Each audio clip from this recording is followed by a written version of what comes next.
What's going on, guys? Welcome back to another episode of Renegade Capes on the Renegade Pop Culture Podcast Network. My name is Mike. Joining me, as always, is Mr. OrganoidZero, Brock. Taking a break from Far Cry 6 for a little bit. How's it going? And we've got the Streamin Demon, Jacob. Hey, everybody. And on today's episode, we are talking a little bit of Marvel's What If and the main event. We're finally doing a full spoiler discussion of Venom, Let There Be Carnage. So, Jacob, I want to start with you since I haven't heard your overall thoughts on What If yet. First of all, how do you like the general concept of it all? I think it's cool. It really is cool. It kind of like Marvel. They're kind of exploring like a corner of like the comic book mythos in a way. They show that comic book mythology, it can be very messy. It can be very experimental, and I like how Marvel's.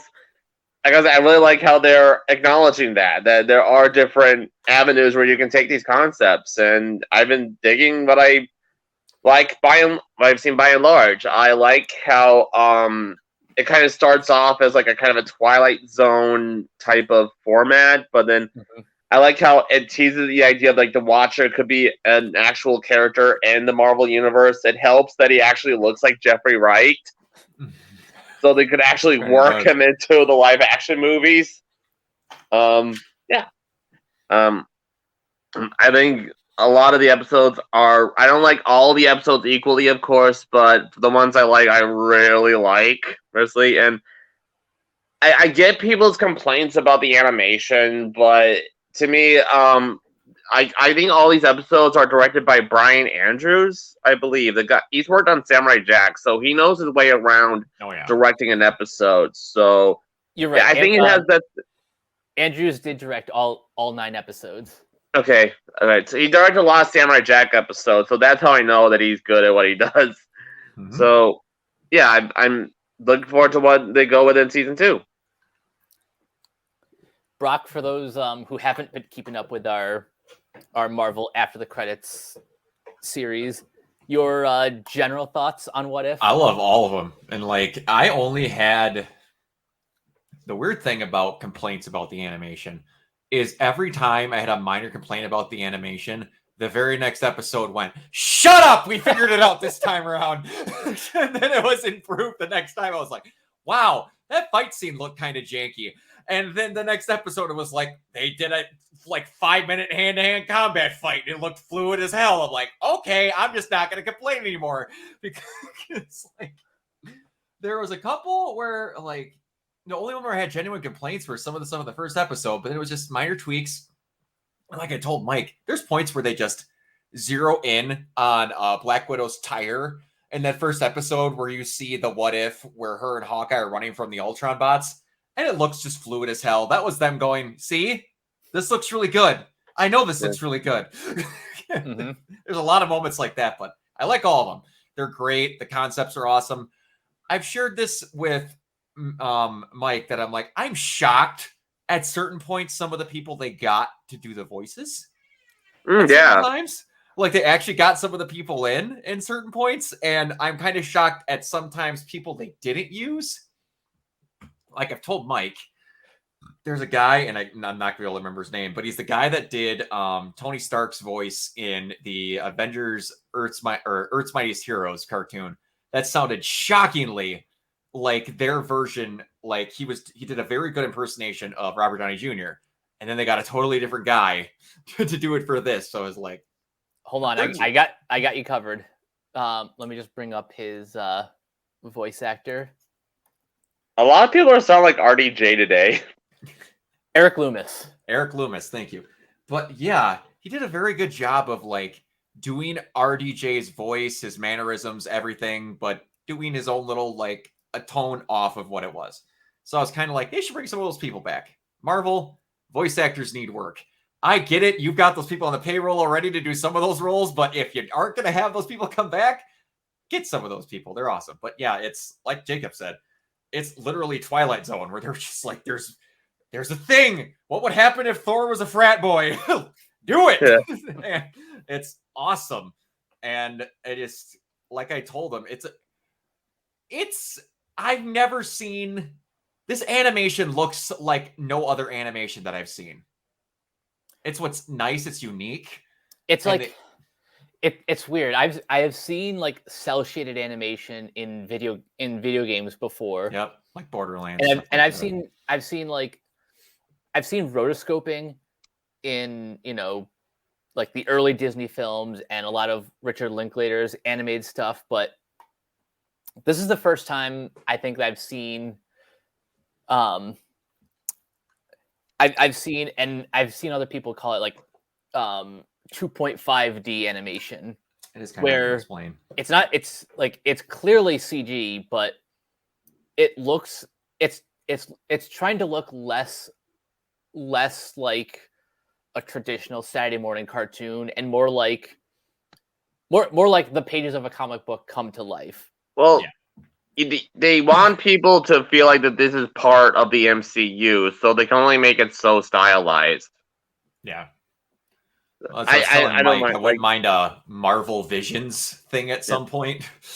And the animation, the fact that it's so colorful, that just kind of helps the idea that this isn't the sacred timeline in a way, that these are different perspectives of the same stories and the same characters. So it's a good balance between believable as an MCU show while also being distinctly not the same characters. Yeah. On top of that, we'll get to our specific thoughts on our episodes once we talk about our rankings. But one thing I've noticed is that this series, it lets the stories go in a very dark and dour a very dark direction compared to a lot of the MCU. When it's not feeding into anything else, you're allowed to do whatever you want, pretty much. Exactly. Like one of the happiest endings, and it's in the finale, feeds off of one of the shittiest endings in one of the earliest What If episodes. Yeah. I have kind of mixed feelings about one, to be honest. Oh, so did we. Yep. So let's get into our ranking. For those who don't know or just want a little reminder, the first episode is What If Captain Carter were the first Avenger, followed by What If T'Challa became the Star-Lord.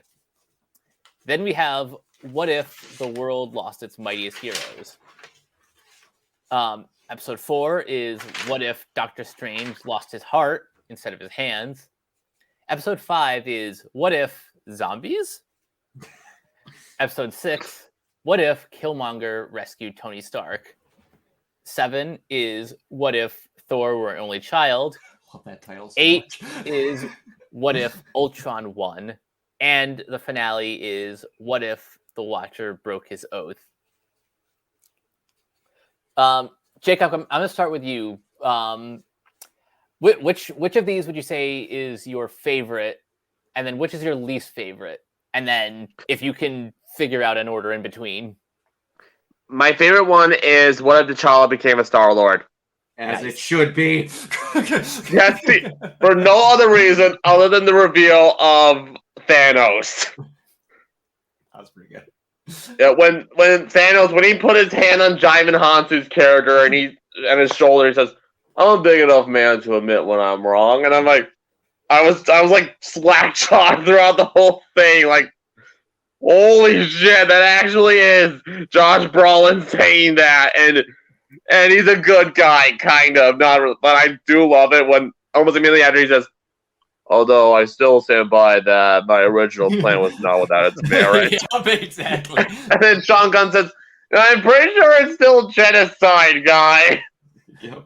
I love that episode. Okay, the more obvious reason why is because of Chadwick Boseman. Okay. And I know that's not really like this episode, I think, was well into production when he died.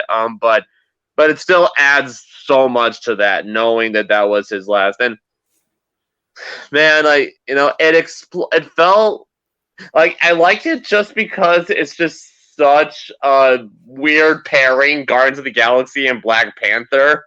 And yet it works. Yeah. It does. It really does. It explores T'Challa's character in a way that I wasn't expecting. It kind of, it felt organic. It almost felt like, strange enough, it felt like Black Panther 1.5. Yeah, I can see that. And I like the camaraderie between the Ravagers, now that T'Challa's and Guardians. They actually do. It does feel genuine that these guys have been around for a while since T'Challa was a kid, and he's become their captain essentially. It feels very natural the way they play off each other. I like how, I just like the teamwork that. Well, then I liked the Nebula and Thanos. I liked that relationship. What's really cool is that each of the episodes feels like it was a part of a Marvel franchise in a way, because the first Captain Carter, it has that Joe Johnston Rocketeer vibe that the first Avenger had. It does. Yep. And yet T'Challa, and in this episode, it has that, it feels, a lot of the lines do feel like they were written by James Gunn. When Yondu says, we steal from the rich and give to the poor, like that Robin Leach guy from your world. And T'Challa says, you mean Robin Hood? I genuinely thought that James Gunn wrote that line. That just felt so much like a Guardians line. You could have. We're never sure. Yeah. But it was just awesome. I just love it. I love the color scheme of that. I love that the color scheme of that episode was gorgeous. It was definitely the most stylized of all the shorts. Yeah, I loved it. Now we're going on to my least favorite. Okay. I gotta be perfectly honest with you guys. I wasn't crazy about the idea of this season culminating in one big team up episode at the end. I thought it would have been more interesting if these episodes kind of existed as their own kind of timelines, if we allow these characters to breathe in their respective worlds. So, yeah, I do think the fact that T'Challa's episode ended with Peter Quill being united with Ego in a way, realizing his father. I would have loved to have seen this Peter Quill's reaction to the fact that his father was a planet, basically, that he was a person from the stars, and that I would have loved to have seen his. But then when we see him in the last episode, he's already Ego's already feeding off of him and using him to fuel his growth upon the world. Like, he's terraforming Earth, basically. And I would have loved to have seen an interaction between those two, personally. But what if it's a good episode. What if the Watcher broke his oath? I think it's interesting how he kind of goes in, we see the Watcher as sort of a Rod Serling character before he actually becomes his own character. But I do think I kind of wish that was explored more in the movies than in the actual show. That would have been a more interesting twist to it. So it's not because I think it's a bad episode, just that personally, compared to the rest of the episodes, it just felt a little. This just felt a little played out to me. That's fair. Yeah. In between those, I think they would be. What if Doctor Strange lost his heart instead of his hands? For no other reason other than that bleak as hell ending. I loved it. The ending is surprisingly dark for Benedict Cumberbatch is so we never really hear him get that sad in the movies, but the part where Christine, when she fades away and he's just like, no, and then he just crumbles and he just I'm sorry, I am so sorry, and then Like, how much better would have been if that was where we left his character? Tell me that would have. What do you guys think? It would be interesting if his final note was just alone in darkness forever. Yeah, like knowing that he destroyed the entire universe. That may be the darkest ending to anything. Period. When you really think of it, it's up there. Knowing that you've killed literally everyone in the universe. It's definitely up there. Imagine living with that. But I would not want to live in that reality. What if I also liked what if Captain Carter was the first Avenger, just because I like it because I just love that wish fulfillment aspect to it that we really see, because Peggy, I haven't seen the Agent Carter Netflix series, but I saw her in that Marvel one-shot short. I liked that one. That was on the Iron Man 3 Blu-ray. I like that a lot. And, she's such a fan favorite. It just seems like the most natural way, like, to kind of really give fans what they want, was just to have her don the Captain America suit. And, well, another thing about What If this series is I think it's a lot more interesting when they show the little choices that lead to the big changes. Like, what if Captain Carter, like, in this one, she literally becomes Captain Marvel just because she wanted to watch it up close instead of going to the booth. And that's just so interesting to me. It really shows, like, the kind of ripple effect. You know what, this whole series, it kind of reminds me of, that, you guys ever heard of this Dr. Seuss book called Because the Little Bug Went Cuckoo? Yes, I have. Yeah, it's like this book where a little bug sneezes and then all hell breaks loose because of it. Yeah. That's kind of what this reminds me of. It's like one little detail can cause like this ripple effect. It's like a butterfly effect, basically. And I just love it. It just gives me more time. It gives me a lot to think about how our choices matter so much. And I think it's those kinds of episodes where they show how little changes can. I think those are more interesting than the big change episodes, because we don't really see what made Odin decide that he's going to give Thor back to the Ice Giants, or we don't see, like, I would like to see how exactly Janet Van Dyne got the infection in the quantum realm. I would have liked to see her, like, how she got that virus. But no, just like that little small changes that I thought were really interesting, like this one, Captain Carter. Next one, I liked What If Thor Was an Only Child, just because of how batshit that was. Yeah, it's the least serious, but it's like it's Chris Hemsworth was clearly having the time of his life doing that. Oh yeah. He was having the time of his life voicing anything. I'm sure he's going to be back to voice Thor in these whenever he can. Although it's the thought of Thor being kind of a fun guy. I mean, he wasn't like that in the way he would start out, but he did kind of become more like that in Avengers Endgame. So the novelty isn't quite there anymore. But it was still fun as hell. That's true. To me, this was a different version, though. To me, he was drunk, burnt out dad in Avengers Endgame, and this was fresh into college. That's true. That's true. But it would be more shocking. It was just if he played straight throughout the whole series, though. Yeah, I get you.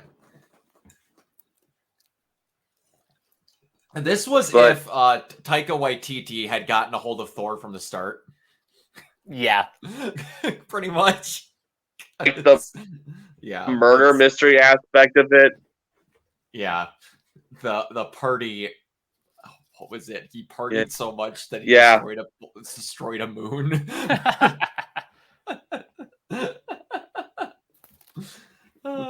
It's like, what? He's just, everything happens around him. He's a chaos magnet. I like that joke. I like that joke where Thor said, we lost one of our guys and we found him next to a sheep one time. And what did his friend say? Like, I named him what?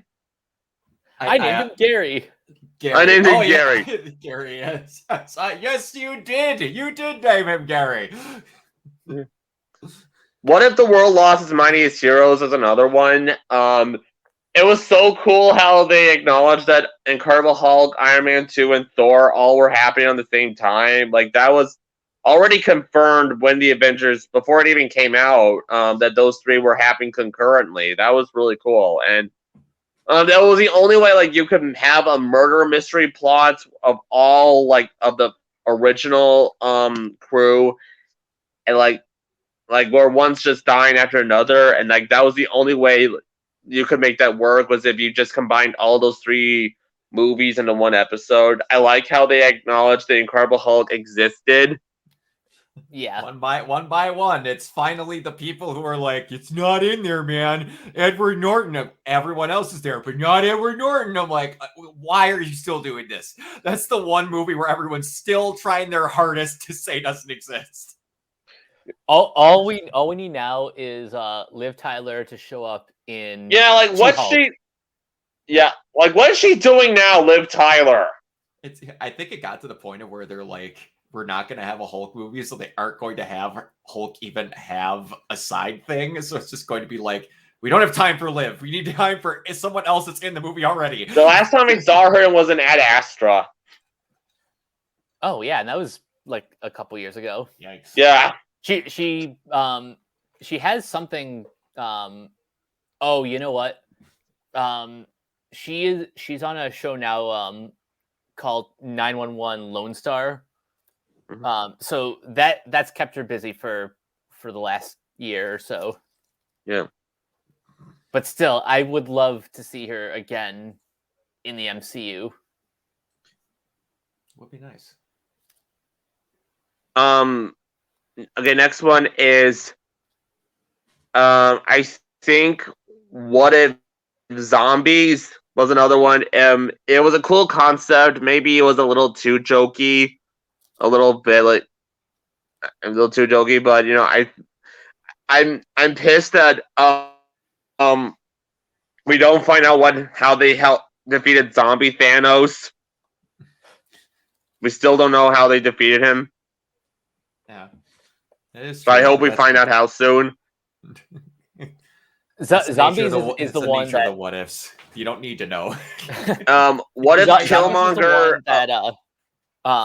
that I want to see a movie of one day, like a fully fleshed out feature.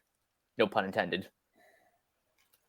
I like the intensity of the episode too. I do like that much, but it kind of bothered me that Scott's head was in the jar, and we all know Cassie was probably among the zombies, all right? And he doesn't really seem all that broken up about it. He's still making dad jokes. I let that stuff go though. That's zombie movie stupidness. There's always stereotypes, and they fill them out to a T. That's true. Yeah. What if Killmonger read dialogue? It felt a little dialogue heavy for me. I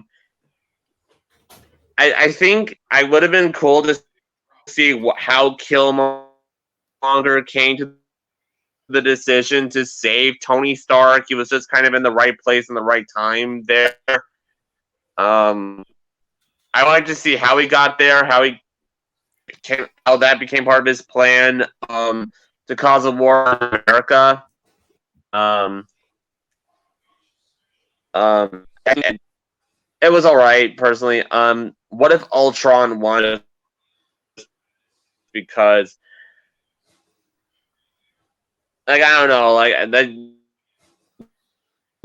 because we show Doctor Strange again, the same Doctor Strange that was defeated. I see Ultron won, and the Watcher broke his oath kind of was a two-parter, so that kind of made those two parts my least favorite. So that's it for me. Okay, so who wants to go next? Brock, you go ahead. All right. I had to flesh this out because my mind changes every other freaking week. T'Challa, Star-Lord. I don't even need to say it. Just the sheer fact of it's like, hey, so what if a different person was in a situation that another person wasn't trying to do good with in the first place? He would do all of the good. it's the small fact that where his ship was named Gandhi. Like, if you see for 2 seconds as they go by, instead of Milano, it was named after a person who was incredibly inspirational to him. And it's like, we're going to fight Thanos. No, I'm going to talk to Thanos. I'm just going to explain a little bit about how his plan is stupid, and we're going to talk it through. We're going to figure stuff out. And then, like, it's a lot of why where people were like, this person shouldn't have been doing this person shouldn't have been doing that. Each one of these is basically, or some of them are like, we're going to make a movie out of blank characters. This was a heist movie. That's why certain stuff is explainable better. Nebula has long flowing hair and she's a bombshell vixen from the 80s. Because is there an explanation behind that? No. Why is it there? Because that's the type of movie they were trying to pull off in this What If episode. That's why it's like that. That's why it's like with the other stuff that doesn't make sense in whatever, it's you don't know how it landed differently there. That's why it's a What If episode, because they're not meant to give you all the details sometimes. Otherwise, you need 6 hours of prep to watch a half an hour episode because of what they changed. And I'm like, that's just me. That one, I had to do some tinkering around. I think my second favorite episode is Strange Lost His Hands. And because that one's just, they haven't done, this got into a, shout out to Josh if you're watching this or editing this. Someone blasted on Twitter a literal day after this episode came out. And it made me laugh. Man, it blows my mind to this day that Marvel still has not used the Groundhog Day formula for something because of Hippoda. It's a great thing, and it just shows that they don't want to explore concepts and they want to do the same thing. I'm like, okay, the stupidness of that comment, A, so you would like them to copy something else, and when you just said they're doing the same thing over and over again, and B, you obviously aren't watching other content because they just did the thing you bitched about them not doing yesterday. Don't bitch about things if you don't know what you're talking about, people. Just a PSA. You sound really dumb and you're not helping anyone's situation. But yeah, like just getting to see Benedict Cumberbatch like going through weird stuff. Like that whole episode of things is just off the charts, batshit crazy. How do you want to get more powerful? Digest all this random stuff. Will it help me? Maybe. I don't know. And then it's just like, and it starts getting these weird rules. It was the first one in there where it's like, you become so much of blank that you can see the Watcher. That was the first episode of Strange ingested enough magic animals to where you could see the Watcher. Ultron was like, I became good enough sentient technology. I know the Watcher's there. It's kind of like, all right, but yeah, that was the first, like, understand there was a darker one before that because of Lost His Mightiest Heroes, but that was the first one where I was like, y'all ain't pulling any punches. Like, that sucks. Like, there's the one random one where he just figures out that he has no idea what's going on. So he's just stayed at home, and then Christine's apartment burnt down. Like, are you serious? Like, he didn't even try and pick her up, and she still just died no matter what. I'm like, I told Mike in that episode review that it was the point of mystery spot levels of Groundhog Day mess ups where it's like, okay, I'm just not going to participate today. Cool. You're going to get electrocuted in your bathroom if you don't leave your house. I'm going to kill you somehow. It's that levels of random stuff. 3, I think it was the Thor is an only child. It's just, it's ridiculous. Like the entire, it basically becomes kind of like a weird version of Ferris Bueller's Day Off, except like skipping school. It was skipping his dad's and mom's, whatever. It showed that the whole family was jokesters. Like, dad's going to sleep now. Cool. Mommy's going to go drink with her friends. You just behave. Bye. It's like everyone, even the mom didn't care what he was doing. And you get to see basically stoner ice giant Loki. That was not a thing I know I needed in my life until I found it. And I hope that he shows up in Loki season 2 somehow. Oh god, that would be a blast. I want it so bad. Stoner Ice Giant Loki is my new favorite Loki. But then I think my next one is I think Ultron broke his, or the Watcher broke his oath. I do get why a lot of people didn't like this, but here's my reasoning for why I thought it was good. If we're gonna have multiple seasons of What If, they're going to have to do this once. They're going to have to. Because at some point, even in Twilight Zone, stuff starts mixing at some point. And if they get it out of the way, the whole multiverse thing, while they're going to be in the period of the multiverse, it's probably the best time to do it. And plus, basically, if you weren't going to have the end episode, you needed to take away the second to last episode as well. Because all of it was creatively building to it, and you want to have how these people interact in different multiverse situations. The greatest is the multiverse is to show how situations happen differently. And everyone was like, well, the Watcher should have just dealt with it. I'm like, say you're a guy that's got every single weapon humanly possible at his disposal. How are you going to deal with Ultron? You're going to go, I'll take overpowered character over here, overpowered character over there. And that's what he would do. This is naturally how that would happen. And like sad endings, that Doctor Strange one, give or take in his episode, is a sad ending. But in my opinion, it ends sadder in the Watcher broke his oath, because hear me out here. He was stuck in infinite time reliving the fact that he lost and destroyed his whole universe. Cool.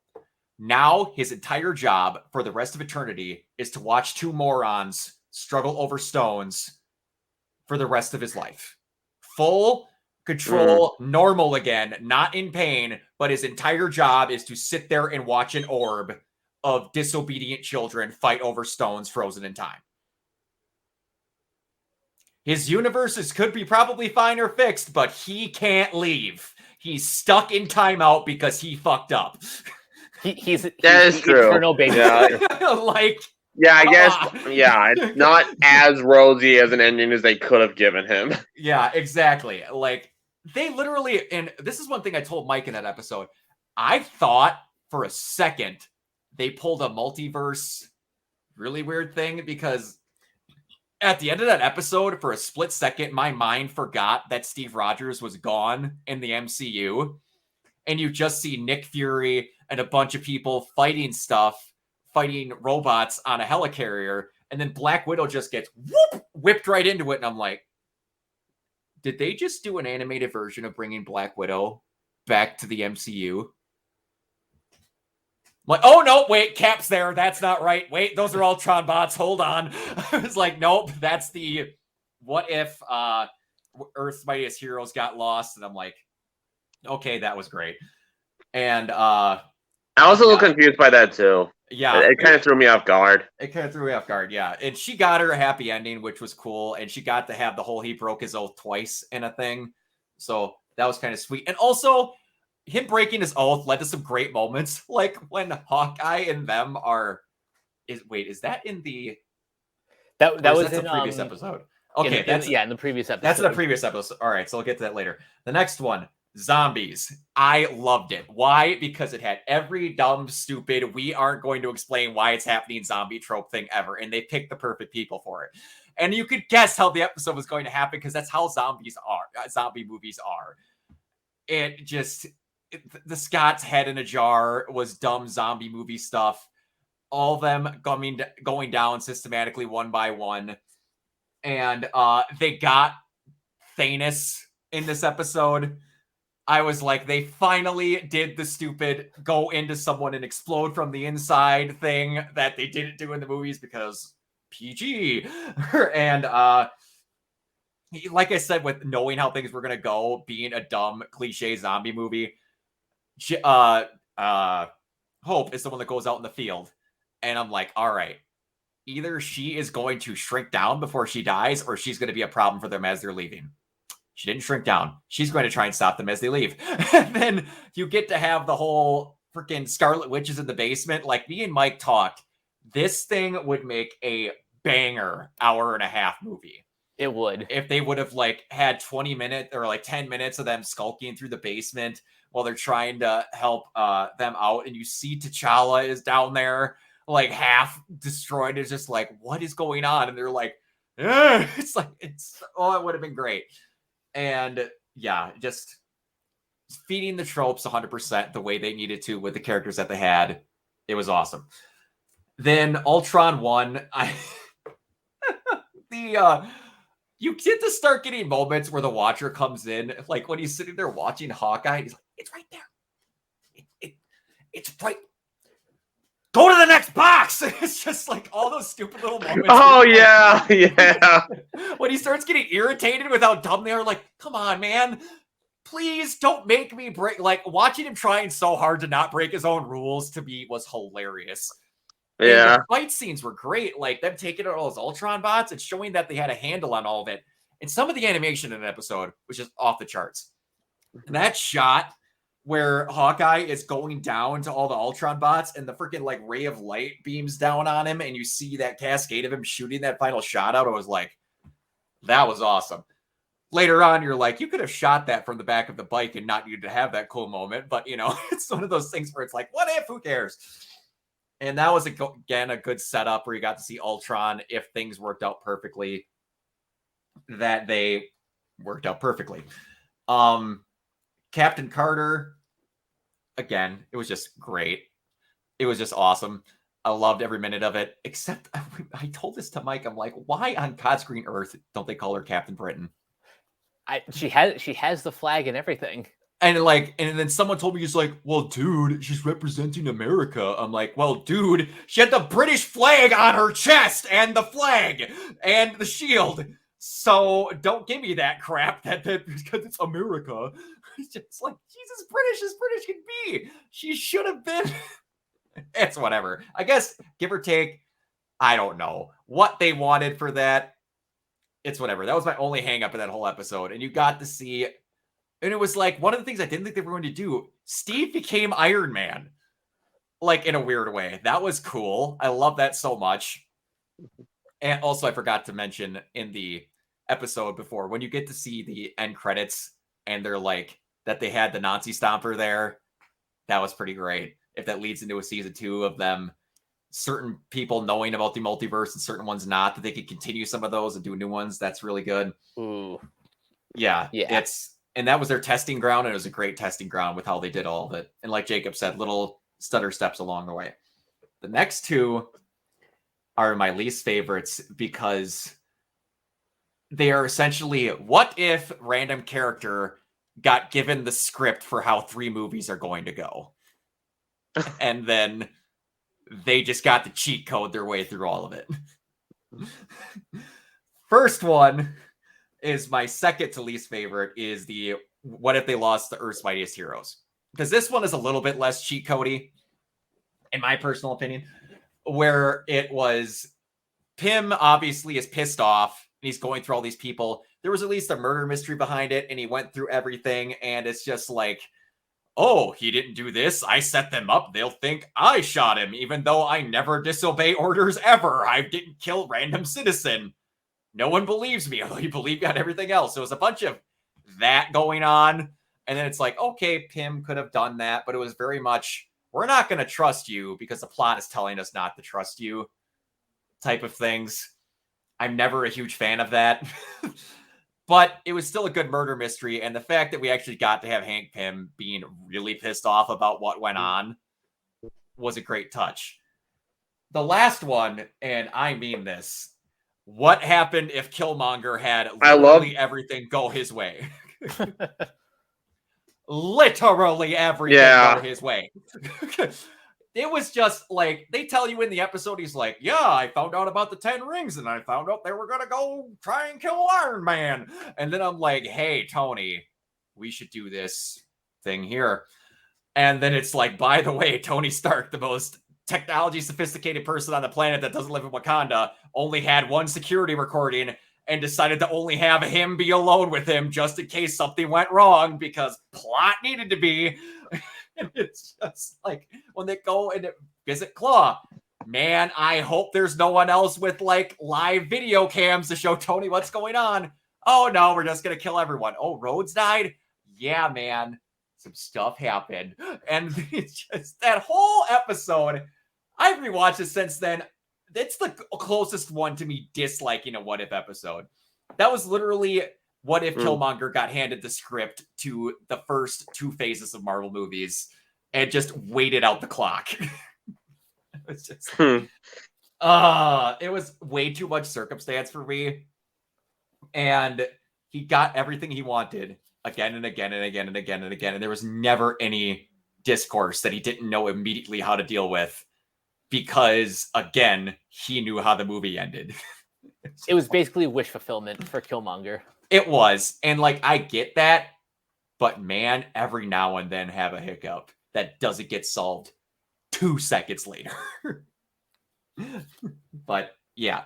That's the only real complaint that I had. And then, like, going back to, like, that person was the one where it's, like, in all those group up episodes, again, them doing the tropes. Watcher going over through all these people. That guy that betrayed everybody that he ever teamed up with because he wanted personal use. Yes. You're going to betray them in the end. I just hope you wait to betray them. Hello. It's just like, you knew how it was going to happen, didn't you? Yes, I did. Sips my tea silently. That's my take on it. It's really good ideas. Hope they do more. It's whatever. And like I said, I was very fine with them doing the Guardians of the Multiverse. Just don't do it every time. That's basically my take. But yeah. Mike. Before we get to Mike, I just want to add, I loved Michael Douglas had one of the best line deliveries in the entire show. It's when Nick Fury is confronting him in that graveyard, Hank, he's laying out like his motivations for doing it, how he killed all those Avengers, and then Nick Fury's like, and what about Thor? And then he says, Goldilocks. Yeah, that is true. That is true. That was a really good line. Yeah. He was having a lot of fun doing that. Yeah. Yeah, I think Douglas is of all the returning cast members, he was the one I did not expect to come back, and yet I think he gives some of my favorite performances. So my list looks not all that different from Brock's. I have obviously as number 1, what if T'Challa became a Star-Lord? It's the first one that they really experimented with, the one change to the MCU that like pretty much remixed the entire Guardians of the Galaxy saga. As far as the animation goes, this is when they get the most stylized, because when you're on a planet with like that sort of unique lighting, you get to do a lot more cool, you get to play around more, with different lighting and different shading, and the fight scenes are cool. I love the fact that it's basically Ocean's 11 in space. Yeah. and just the ripple effect of someone who's as positive a force as T'Challa, pretty much pretty much giving everyone in the outer rims of the galaxy a face turn. I just realized I screwed up, by the way. The ship's name was not Gandhi. It was the Milano originally, and it was the Mandela in that episode. I screwed up. That's right. Yes. They need to keep the M name for the ship. Yes. So, yeah, I think we've all talked enough high praise about the Star-Lord episode. Number 2, yeah, I really do think number 2 is what if Doctor Strange lost his heart instead of his hands.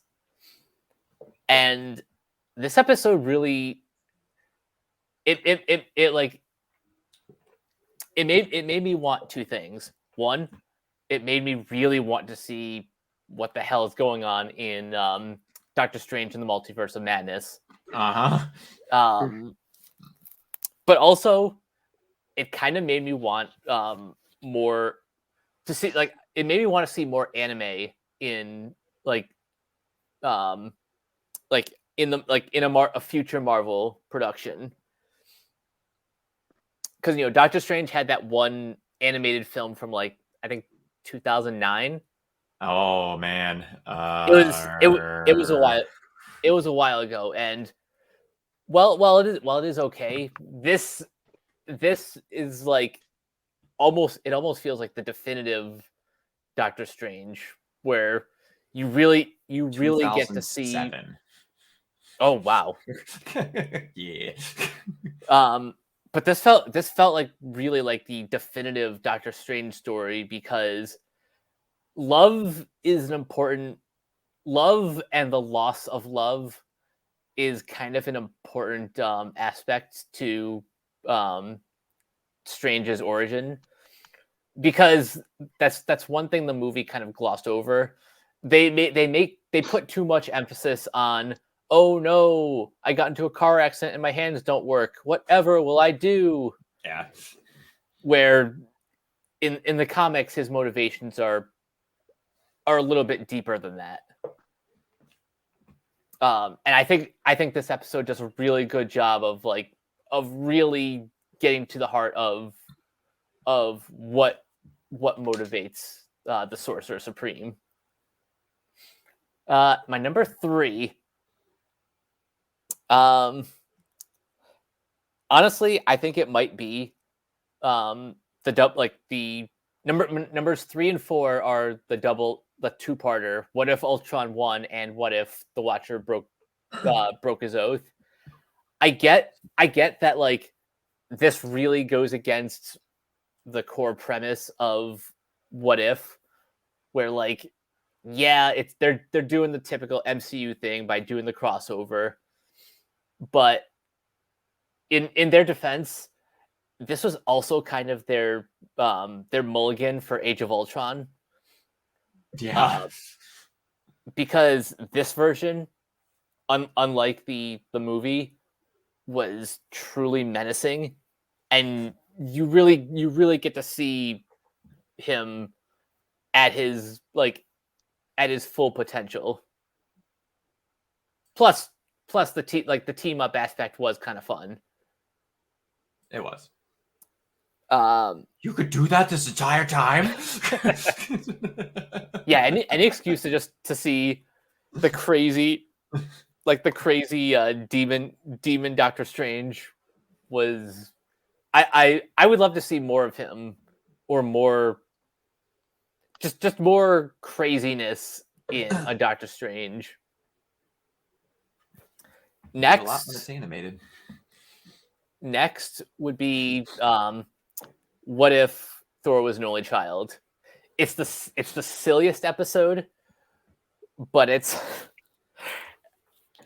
if nothing else, what really made me enjoy this episode was seeing all the different characters from space just heading down to Vegas for the greatest party ever. You got Howard the Duck hanging out there. You got Korg. You got Loki and the Frost Giant bros. It's Surtur flirting with the Statue of Liberty. Yeah, I love it. And they got Clancy Brown for that. Yeah. Yep. Oh, that's great. Oh, and Darcy marries Howard the Duck. That's right. By the way, they finally say his name, Howard, and the whole franchise. Yes. Oh yeah. That's right. We've seen him a couple times, but you never actually hear his name. And yeah, the other thing I liked about this was Thor fighting Captain Marvel. That was great. The DBZ fan in me just really loved seeing them just throwing energy beams in the middle of a wasteland. Or punching through to a planet's core. It's silly, but it's exactly my kind of silly. And which ones are left? We have I think next would be zombies. I want to see this as a movie at some point in the future. I don't know if they'll ever actually do that though, but it like this feels like it's cut from the same cloth as like Zombieland in terms of like we know the tropes, we're gonna do the tropes, but this combination of heroes was like a fun idea. Seeing Spider-Man interacting with who did we have? We had Scott in the jar. Yep. Hope. Yeah, Hope. Happy. Yep. Oh yeah, Happy. And they got John Favreau back. I forgot about Happy. We got Bucky, Okoye, Sharon Carter, and Kurt. That's right. The Russian guy. Kurt was in there. He's so random. They needed. That's like the stereotypes. We got the guy with the accent. Yeah, you got right here. That guy. Yeah, it's a fun team up, and I don't know. This is like I think the more I think about this one, the more fun I had with the concept.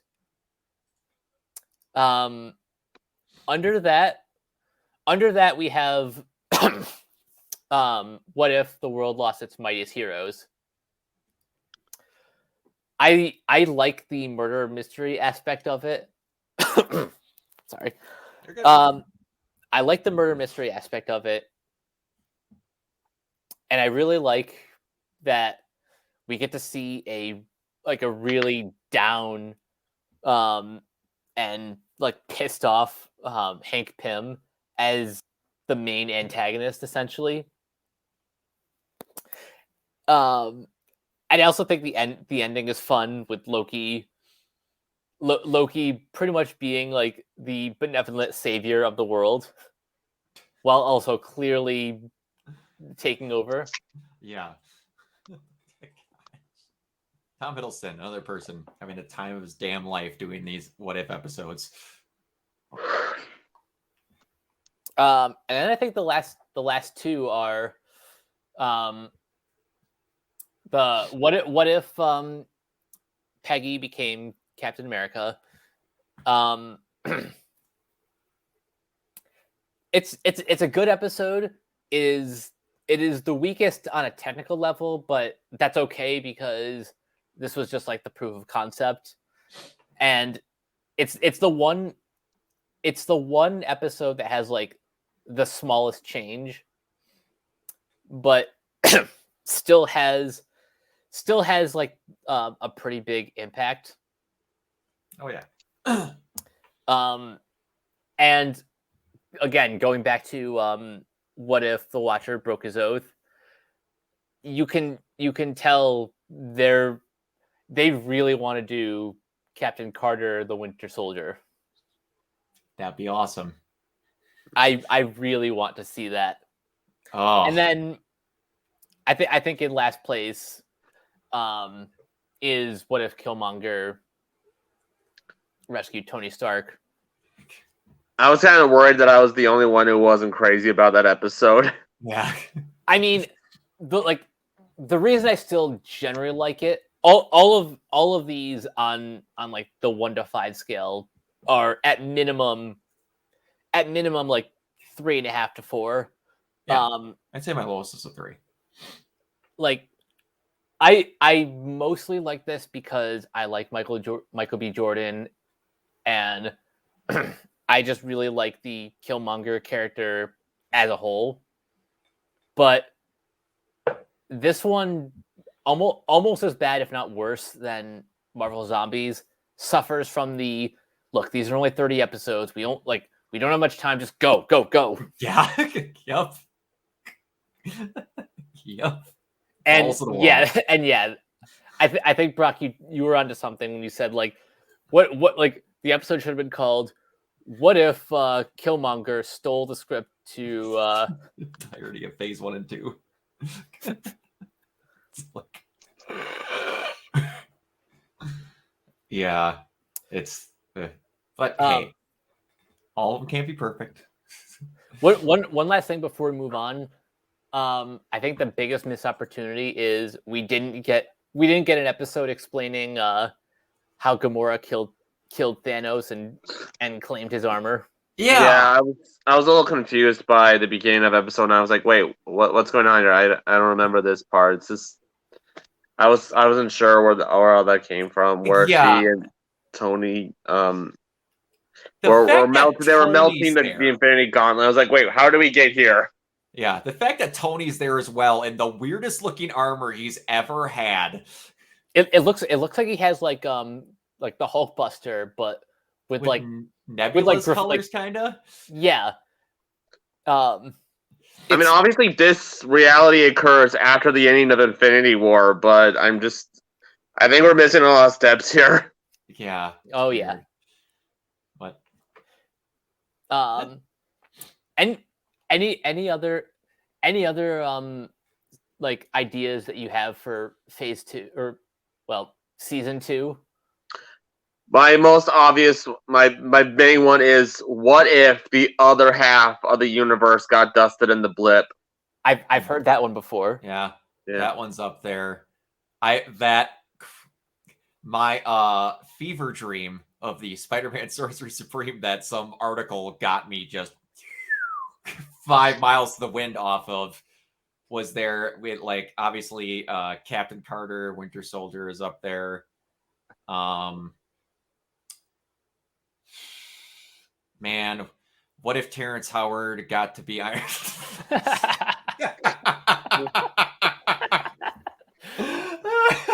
No, poor guy. What if Nebula won all the fights and Gamora got transmutated with all the weird stuff? Like, so what if she was the more loved child? There's a couple of them that I couldn't quite think of. Like, what if M'Baku was Black Panther? Yeah. There is a couple other ones up there, but yeah, I didn't have time to sit and think about.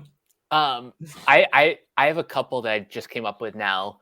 One of them I think was what if Frank Castle became Daredevil? That's another one. There's also a comic where Spider-Man became the Punisher, which is really great. Yeah, that's a good one.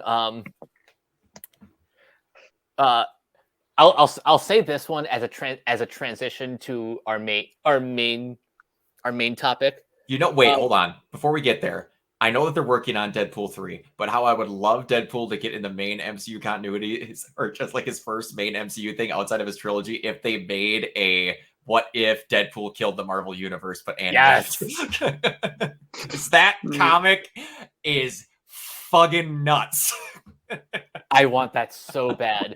But the one that I was thinking of is something like what if okay, yeah, we'll do this one. What if Tony Stark found the symbiote? Ooh, like he was part of he helped fund the Life Foundation. Yeah, something like that. Something off. Wait, hold on, Mike, Jacob. I got one. This one's off the beaten path. It's never been done before. MCU, take it here. This is the first time you're hearing it. What if the symbiote found Peter Parker before Eddie Brock? That is. Oh, yeah. That'll never happen, though. Yeah, that'll never happen. It's like, I would love for them to have the balls. What, guys? What if it happened like it happened in the comics? I have no problem with like it happening this way and then them having this meeting. I actually think it'll be kind of cool to see this world opposite attract. I just love for them to have the balls to go, what if? just to see someone's bitching article going, see, it would have been so much better if they would have done it the way it happened in the comic. Oh, I want it so bad. on that note, anyways, let's talk about Venom, Let There Be Carnage. Yes. So, for those that don't know, or just need a reminder, this is the sequel to 2018's Venom, but this time it's directed by Andy Serkis. Yes, that Andy Serkis. From a screenplay written by Kelly Marcel, and based on a story that she wrote with the star and producer, Tom Hardy. After finding a host body in investigative reporter Eddie Brock, the alien symbiote must face a new enemy, Carnage, the alter ego of serial killer Cletus Cassidy. So Jacob, I need to ask, did you watch the original Venom before going into this one? Or did you just kind of jump right into the... Oh. Jacob! There he is. There we go. Let me start over. Before you went into Let There Be Carnage, did you go back and revisit the original? Yeah, I did. And I'm so sorry. I thought we all canceled out, but No, we're good.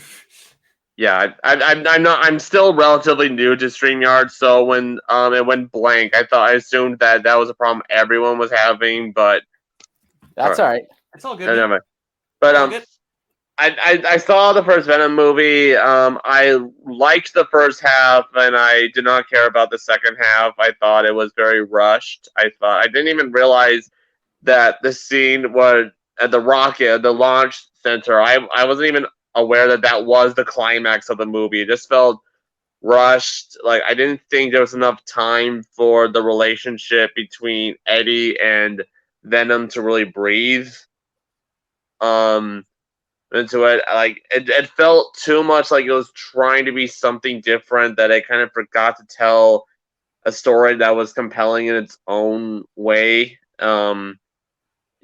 I liked it for how committed it was to being dark at first. Like, I thought that was refreshing, but at the end of it, it was just a little ho-hum. I do like this one better, though. Nice. Yeah, I'd have to agree. This movie kind of feels like everything that people liked about the first one, but taken up to 11. Mm-hmm. Brock, how many more times since our review have you gone back to see this? I sadly haven't been able to see it again, but I am on vacation this weekend, so I'm probably going to see it 2 more times. Nice. Yeah, I really liked it. Give or take, there are some lines and some interactions that I liked better in the first movie. Like, one of my most genuine, just belly laugh moments in any movie ever was when Eddie is climbing up that building to get the info about the Life Foundation and all the stuff that he sent in the report. And like, they're being chased, and they get to the window, and Eddie tells him to jump, or Venom tells him to jump, and then it flash cuts to the basement, and Venom just goes, "Pussy!" Oh, I laughed so freaking hard.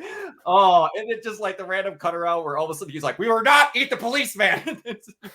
And it's coming around the corner. He's trying to stop him. Oh, it's great.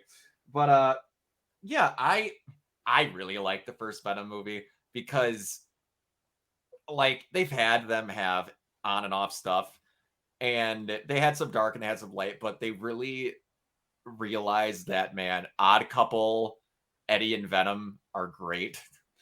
And toward the end of the movie, they were really starting to hit on that. They did try to do the fake out where they're like, Venom's gone, brr, brr, brr, but it's just like, no. And that's one of Stan Lee's last cameos. Yeah. Yeah.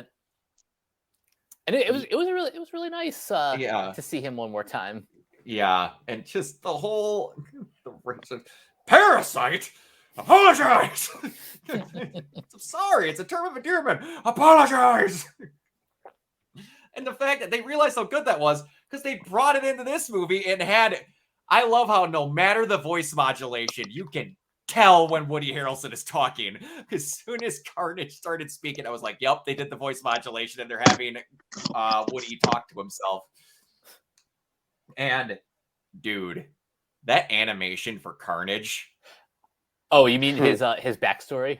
Well, not just his backstory. That's even better. But like the transformation on Carnage, like they have, and they even make it different than Venom. Like Venom, kind of when he goes on to Eddie, he kind of like appears onto him like a superhero suit, like his jaw even collapses over his head, like he's transforming into an armor. When freaking Carnage comes on, it's always some twisted, I'm forming out of the side of your eyeball or your neck or the middle of your chest. It's never the same. And I love that. It's always like chaotic. And I'm like, I want to look as creepy as humanly possible when I'm coming out. It's a more genuine transformation when he does it. And it's, they really kind of emphasize the gross factor of it. Yeah, exactly. And they did the little things to make him different. Like Venom has always been a bruiser, like give or take. Like there's certain like interpretations where like Matt Gargan, Matt Gargan the Scorpion, 8 people as Venom, and like he just terrorized, ripped them apart, and like, but he's always been like a big bruiser outside of when he became Agent Venom with Flash Thompson. He was helping him with his like illness, and he was like a soldier. But and then Carnage was always like serial killer, knives, weapons. Wondering what they're gonna do with Toxin. We'll see. But that's jumping the gun. I really liked it. Man, Woody Harrelson as Carnage was just the only person I think that would have been a really good choice would have been Jackie Earle Haley. Ooh. I think he could have been great. Or always, again, there was a big rumor that they were filming stuff at some point at a Ravencroft asylum with Jim Carrey as Carnage.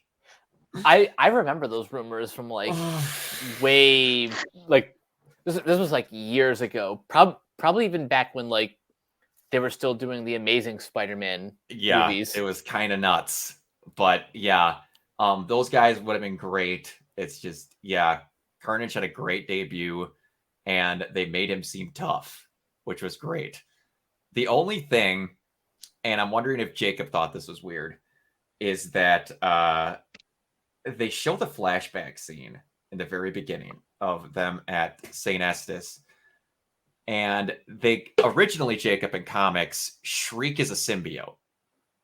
A group of like 5 goobers along with like Riot, Phage, Thrasher, and they get made from a part of Venom. They like one symbiote is made like from a chunk of Venom's tongue, and then like these are all like little things that get brought up. She basically, but in the flashback, they don't call her a mutant, but they say she has a mutation. That was a very weird choice. That was a very weird choice to go. And I get why they did it because of the plot later on. They're going to make Carnage not like her, and that creates tension, all that fun stuff. But again, it's weird that they made that choice. And again, it's all for plot, and it's not a big deal in the end. No one is going to care that I care only because we didn't get to see what Shriek's symbiote looks like. Because Shriek's symbiote in comics is nuts. It's like got long flowing hair. It's got this weird yellow orangish tint to it. It looks really cool, but outside of that, it was fine. And Carnage was just anarchy. Like they showed, like, how do we want to know that Carnage is just likes death?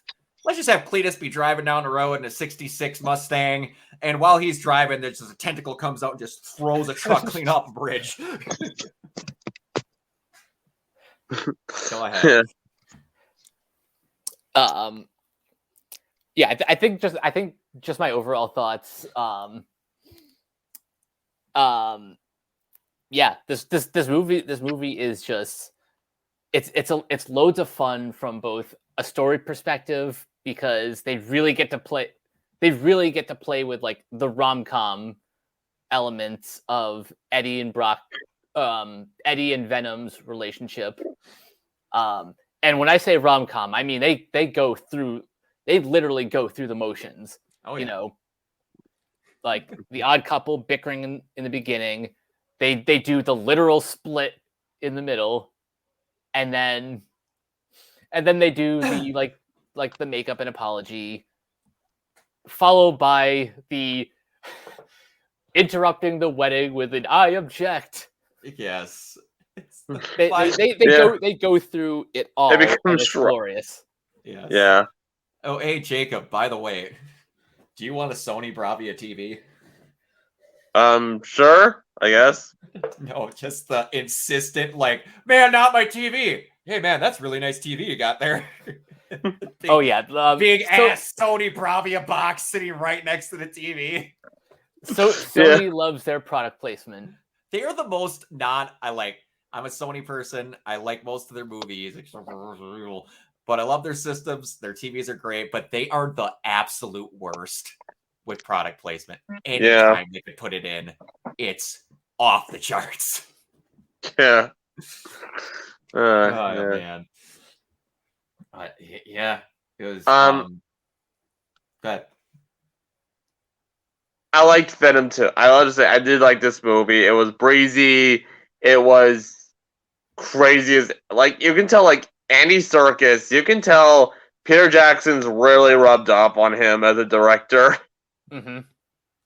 Yeah, it does kind of have that nasty, naughty kind of B movie vibe that Peter Jackson like Bad Taste, for instance, and Meet the Feebles and The Frighteners. That kind of horror movies that have like a tongue-in-cheek sense of humor to them. Yeah. And it's what a Venom movie should have, honestly. Yeah, Venom. Andy Serkis, he's started. He's kind of made a name for himself as a filmmaker. I need to say that because he has directed a couple of movies before this. Yep. He did Mowgli. What? Mowgli, right? Yep. Yeah. Okay. That Jungle Book Netflix movie. Have you seen that, Brock? I have. I liked it. Oh, cool. Yeah. It was an interesting choice though because that movie used motion capture for animals. It had Christian Bale for Bagheera and Benedict Cumberbatch as Shere Khan. Yeah, it was different. Yeah, and Andy Serkis himself played Baloo. So you have these animals that kind of had human faces to them. It was a little hard to get used to at first. But Mike, have you seen that? I actually haven't gotten around to it yet, but now I kind of want to after seeing Let There Be Carnage, just because I want to see I want to see what he's been capable of before this movie. He's been trying to get this Animal Farm adaptation off the ground. Oh God, I so want to see that. Animal Farm. That actually. Apparently he is going to use that same motion capture technology for Animal Farm. I think it'll be more appropriate for that one, just because the whole point of Animal Farm is that the animals are no different from the humans that they overthrew, right? Because they're the whole thing of Animal Farm is that it's a satire of the Soviet Union, how animals overthrew the humans at the farm, like how the Soviets, the Bolsheviks, overthrew the Tsars. And then Napoleon is basically Stalin, and Snowball is Trotsky, and Squealer is the propaganda machine. It's satire, and that's why it would make it more appropriate for that, arguably, than Mowgli, which really divided people. I'm curious as hell to see that. It'd be technically the third version of this movie that's been made. Yeah, there was this an animated movie from the 50s, and yep. There's a second movie, I think, from the 80s. The 90s. It was by the Hallmark Channel. Oh, yeah. That is a choice. Yeah. I was looking this up. It was in 99. Yeah, based on from original TNT. Well, this is a fourth one, maybe? This one was the original network was TNT. There might be a fourth one. Holy balls. I knew about this one. I didn't know about the other ones. Holy crap. Oh, no, distributed Hallmark Films. Yeah, you're right. Yep, Hallmark Films. Yeah, it was the first. Yeah, it was. I think Patrick Stewart voiced Napoleon in that one. Yeah, this has Kelsey Grammer, Ann Holm, Julie Louis-Dreyfus, Patrick Stewart, Julie Armand, Paul Schofield, Paul. Yeah, it's got a cast to it. Yeah. So anyway, back to Venom. Yeah, back to Venom. Yeah, about Andy Serkis, he says you can tell he borrowed a lot from Gollum actually with Venom. He obviously I can see that. That's definitely what attracted him to this. Oh yeah. To do it. Weird. What do you guys think about the running time of this movie? Because that kind of threw some people off. I thought it was perfectly okay for the story. Would I have liked to see this like expanded a little bit more? Sure. I suppose like that extra 10 or 20 minutes could have smoothed out some of the bugs, but honestly I thought the runtime for this was just fine if all we were going to get is like the bare essentials. Yeah. The only thing that I could have wanted a couple more minutes for was to show Cletus did research on Brock. Like, and it shows because he's like, remember all the stuff when you're like the worst thing you ever did was your mommy dying when you were born, and like our dads being the same and stuff. And I'm like, where is this? Hold on, where is this coming from? Yeah. Like, okay, yeah, I like this. Where is this? That's something that that neither one of these movies really got to touch on is Eddie Brock's family life is like this is like the parallel between Eddie and Cletus. Mm-hmm. That they both come from broken homes. Yeah. And it does kind of suck that neither of these movies really get to focus on that. Mm-hmm. So that's why in many ways like their relationship in this movie feels superfluous. Yeah. It does, and it's like, it's also, again, I told this to Mike when we were doing the review, this felt like a mid-2000s comic book movie, and I kind of missed that feeling for comic book movies sometimes. Where it wasn't so much about world building as it was just mainly about the premise and about this little guy here. Yep, exactly. All this stuff that's happening right here. This is all I want. This is like, these guys are doing these two things. We're going to fight at a church. They're going to beat the ever-living shit out of each other, and it's going to be fun. And we're going to have I loved how I saw it in IMAX, and I just loved how loud it was. Oh, yeah. And I kind of miss that sometimes, where they have those small little moments. It gave me the Crow vibes, the climax. Yeah.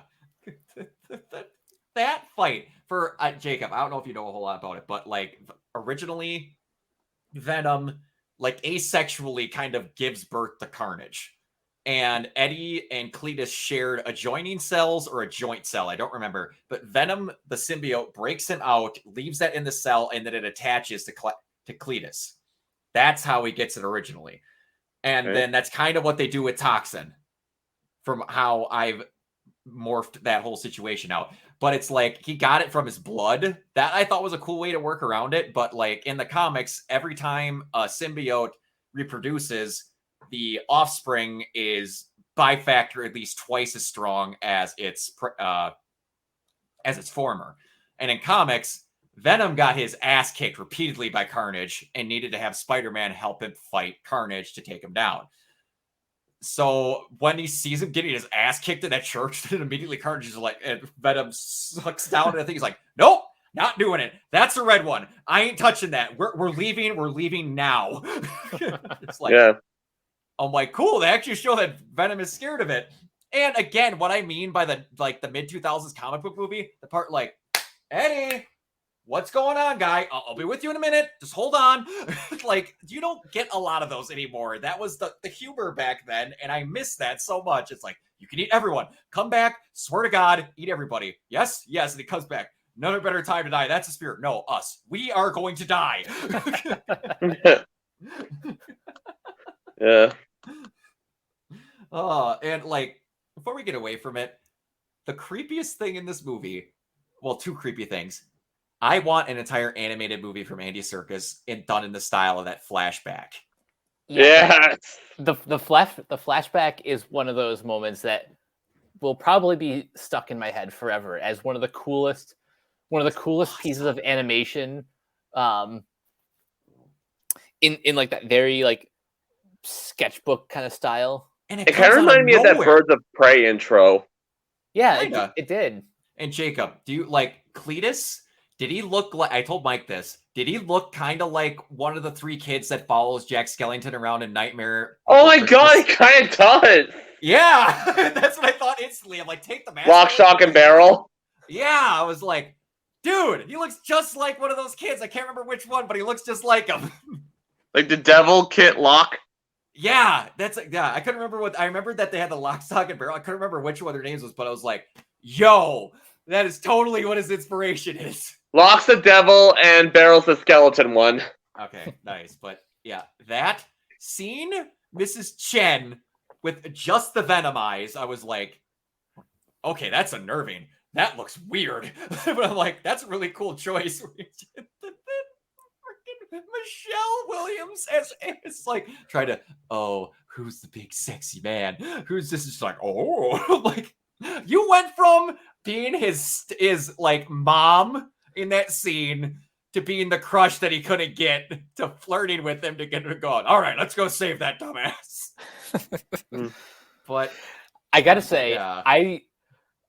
I have 1,000% respect for Michelle Williams for just going with all of this insanity. She seems like an actress who's like, you know, I don't want to say she's like above this material, but she has better things she could be doing. yeah, she could be doing anything else, and yet she chose to come back to Let There Be Carnage. It's like one of those moments where you remember that like Morgan Freeman was in The Shawshank Redemption, but he's also doing voiceover in The Love Guru. Like you have those moments where he's just like, you don't need to do this. But it's like she was like, no, this is gonna be fun. I want to go say these really dumb lines. Yeah. Or when Patrick Stewart was the poop emoji. Oh yeah, that's right. Oh no. I forgot all about. I partially think someone had Patrick Stewart's family hostage for that one. But or they had some compromising videos of him.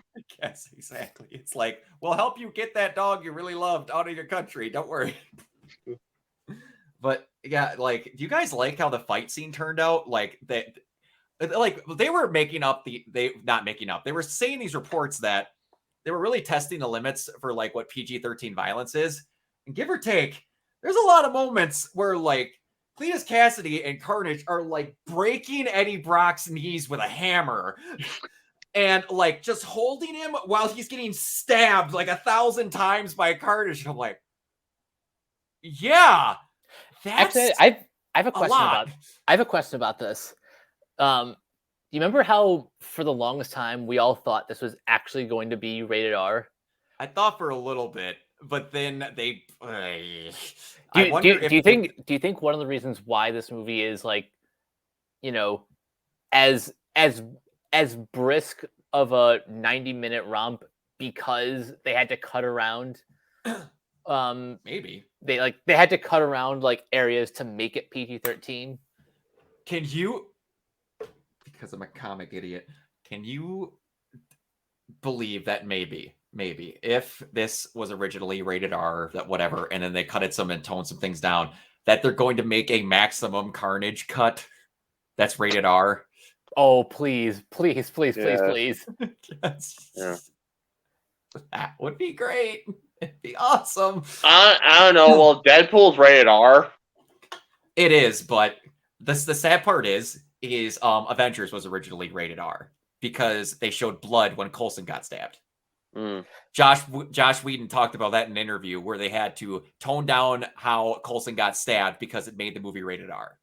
Mm. See, this is the thing I despise about the MPAA.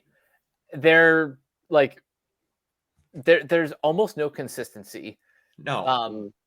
You know, violence is okay, but blood, that's a no. No. Transformers at the end of the movie, at the end of I believe it's the third one, you can have Optimus stab a sword clean through freaking Megatron's neck and then peel his head from the spinal column all the way up. It's because they're metal. It's because they're metal and it's motor oil. That's why it's okay. Like in Samurai Jack. You can chop as many robots as you can as long as they bleed oil. Yep. It's all that matters. It's I can't remember, some video game director was like, it's not blood, it's cyborg juice. It's different. Standards and practices. Those games it gotta be fun. changes. Like, correct me if I'm wrong here. Hold on. I need to look up something. Airplane. I need to remember if this is correct, what the rating of Airplane was. One example of standards and practices that kind of annoyed me was an Avatar where you can count on one hand how many times they're allowed to say the word kill. Yeah. Oh, jeez. Yeah. Airplane. I remember this one episode of Korra where the Earth Queen basically gets assassinated, and all they can say is she got taken out. There we go. Airplane is rated PG. What? There is bare exposed full frontal camera breasts on there for a good 5 seconds in that movie, and it's PG. Yeah. And See, that has stokes even of like Leslie Nielsen hitting on that kid. Yeah, and also, like, when that woman is telling her, when he's telling the story about his drinking problems, the woman hangs herself in the seat next to him. And it's PG! Yeah. So, we lived in strange times. the freaking 80s were something else. Like, wow. But anyway, yeah, back to this.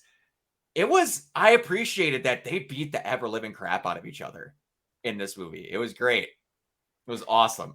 Lighting them on fire, the stabs, the fact that Carnage was like, tell her to shut the hell up, because I was like, why is Shriek in this movie? And I'm like, because of the sonic vibrations, symbiotes hate them. And that's why they didn't make her a symbiote, because they didn't want to make a brand new character. They're just like, hey, we have a symbiote that's named Shriek that screams, and we're going to make it so she's not, so that there's tension between Cletus and Carnage. I'm like, okay, I like that. And it also a dumb excuse to put Lethal Protector in there. I love how they use it as like an 80s action movie call sign for themselves. By the way, I hope the third movie is actually called Venom Lethal Protector. I hope so too. I really hope so too, because that is one of the most comic book titles ever, because that's where it comes from. It's a line of one of his comic series, and it's great. It's just awesome. But yeah, the one line that bothered me was like, Cletus has clearly said that he's tasted blood. Like, he's not a cannibal or anything. Like, I wish they would have filmed the scene a little bit better where, what's her name again? Shriek's real name? Francis. Francis. When Carnage goes up with her and he's just like, baby, this is too much. We can't do this. I'm like, him killing her in an elevated position is too much? Cletus has killed multiple innocent people before, and this is bothering you? I should have been like, okay, we did what we needed to, let's go home type of thing, but then Carnage does the whole thing. I just wish that was the only scene out of all that I wish was handled a little bit better. Yeah, this kind of came out of nowhere. That was my problem with it. I was like, wait a minute, now you're against him, what? Yeah, it's like he's against your code because you're doing more killing? Yeah, it's like a blink and you miss it line too. Yeah. But yeah, now that I think about it, I'm like, wait a minute. It makes you ask, like, wait, did she not know that he was a serial killer? The thing is, where'd she go after the fight? After the fight, I just think she was dead, honestly. Because she served her purpose. We need noise. Comic relief, turn to the right. Hello. Boom! Smacks her right down the well, and then the bell falls right on her. She died the Coco death. She did. Bell falling. I love that entire time. It was just like bells suck. And like I forget, like people want to say that, yeah, man, this Venom movie was dark. I'm like, there was some pretty dark stuff in the original Spider-Man 3 movie. And every time I say that, people are like, you're an idiot. That was cartoony and there was nothing wrong in it. I'm like, all right, here's the thing. Do any of y'all remember when the scene where Eric Foreman goes into a church and prays for God to kill Peter Parker? That is dark. Sorry to tell you, but that's messed up. Yeah. But Venom in cathedrals in any animation or movie that he's in, you just can't get away from it. There's got to be one scene where they're at a church and a cathedral bell's going to play because sound, it's hard to do otherwise. Also, speaking of the cathedral, still one of my favorite shots is seeing Carnage like going right up to the stained glass window and just kind of webbing out. Oh, it's great. They knew they had their spots picked when they did that, and they put that in the trailer because that spot was great. Yep. That's one thing these symbiotes, like, they're just like, even the background here, they're simple colors can do a lot when you add it on to some background. And like Venom doesn't look clean, but Carnage clearly looks like he's dirty, like he's like infectious. They did a good job of making him look that way. Should we talk about the subtext in this movie too? You mean the subtext that almost borderline like it's text. Like there's no subtext without butt sex.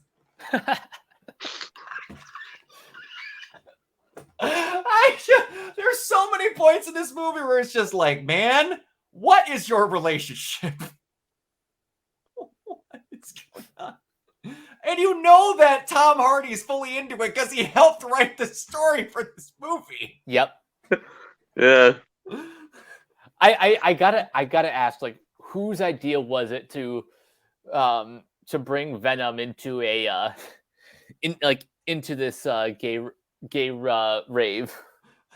I don't know. And the fact that everyone was just like, yeah, man, you do you. We're going to ignore how this looks like. And that's, again, back to the mid-2000s movies. And that was a made movie. Now someone would have called out, hey, that's a whatever. It's like, now it's like, yeah, man, their cosplay's awesome. And before any of you chuds on YouTube shout, go woke, go broke, this is the biggest opening in the pandemic era. And this is the definition of we're making people think two different things, and it's meant to be an oddball situation. So everyone that says that crap, just like actually watch a movie and read a situation before you open your stupid mouth. Yeah. Like, come on. But speaking of the box office, that is like honestly impressive how much money this movie made. And you can't really put an asterisk on it either. Like, nope. Because it made more than the first Venom. Yeah. Yeah. It's almost like this sequel. We're confident. Yeah, it's almost like this sequel was released in a time when there wasn't a pandemic. You know, it's a sign of things. I think that this is a healthy sign for the box office. I think that this means that we won't be seeing any more delays, any more day and date releases, and no straight to streaming titles. Yeah, there's going to be a lot of help with that. But it also shows two other things. And I've talked to the end and back with Mike about the second one. But the first one is it shows that people really like Venom. Mm-hmm. Because, again, it did not score well with critics. Mm. And two, it shows that still at the time of this recording, they have not said jack with a side of squat about Morbius. Like to this day, I forgot that Morbius was happening. And here's the best part. The last time anyone said anything about the movie was Jared Leto hyping up Venom. Exactly. But here's the best part. The Morbius Twitter handle has lost its verification. Ah! That's amazing. So, unless we... Guys, Kylie said it's a part of the MCU, it matters. So, unless we hear something like within the next couple months, and don't worry, guys, we'll get to the mid-credit scene.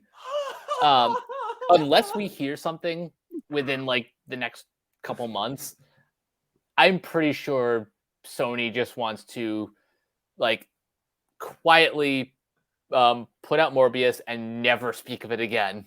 Like it hasn't even gotten The trailer for this movie, the last trailer came out in January 2020. It's Yep. ridiculous. It's not even getting new trailers. Nothing. It is nothing. They, out of confidence, moved Venom forward. It annihilated the box office. Radio silence. And I believe the release date for Morbius is Unknown. Nope, it does have a release date. It's January 28th, 2022.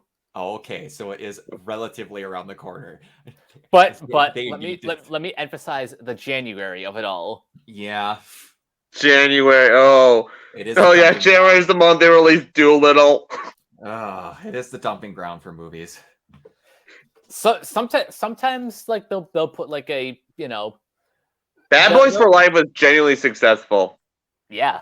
Oh yeah, it's not that it's not successful, but it is a lot of times where they put stuff where they're going, please do good. And then sometimes, like again with Bad Boys, they go, this is a time where they release all the shit. We're going to throw our good one in there, and it's just going to sweep up all the box office. It's a good strategy. And briefly, it was the #1 movie of 2020 worldwide, to be beat out by Demon Slayer. Yeah, and that's because that Demon Slayer movie was that Demon Slayer movie was something else. Brock, I don't know if you know this, but I literally saw Demon Slayer in the theater. I went to it completely cold. Oh wow! I watched it just because it was the #1 movie of that weekend. I was just morbidly curious, and the fact that it was the #1 movie of 2020 worldwide, I'm like, okay, I gotta see this. And then I was completely lost, but I still had the time of my life with it. Oh yeah, that's one. I was like, wait, why does that guy wear a boar's head throughout the whole thing? Like, wait, why is that girl? Why is she gagged with a bamboo stick? Wow! And why is that guy, while he keeps eating, he's like, tasty, tasty, tasty? I was like, would have been an experience. This is anime the movie. Yep. I love it. Fair warning: the series is just as batshit. I love how it's not even.